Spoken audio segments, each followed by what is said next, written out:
En ce qui concerne l'exercice 3, je vais tout faire à l'oral et après j'écrirai le texte. Le premier, c'est un cylindre de révolution. On vous doit donner la nature des bases et nommer une hauteur dans chaque cas. Un cylindre de révolution, de hauteur le segment TS,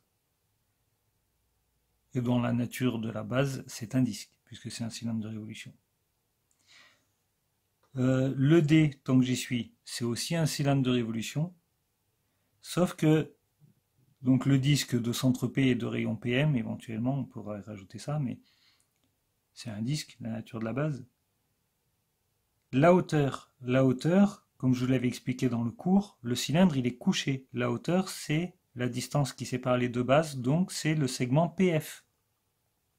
Ça c'est la hauteur du cylindre. Pour le C, pareil, le prisme droit il est couché. C'est un prisme droit de hauteur BC, parce qu'en fait les deux bases sont à droite et à gauche, là, devant et au fond, derrière. Et la nature des bases, ce sont des triangles rectangles.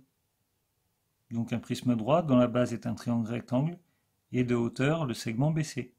Par exemple, j'aurais pu dire aussi DE, c'est aussi une hauteur.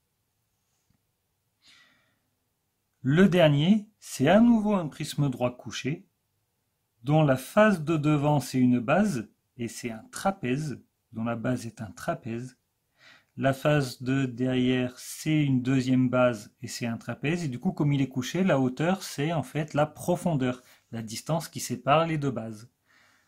Et donc la profondeur, la hauteur, pardon, de ce prisme droit, c'est EL, ou le segment IH, ou le segment FN, ou le segment KG. N'importe lequel de ces quatre segments, c'est une hauteur du prisme droit. Et voilà pour les phrases.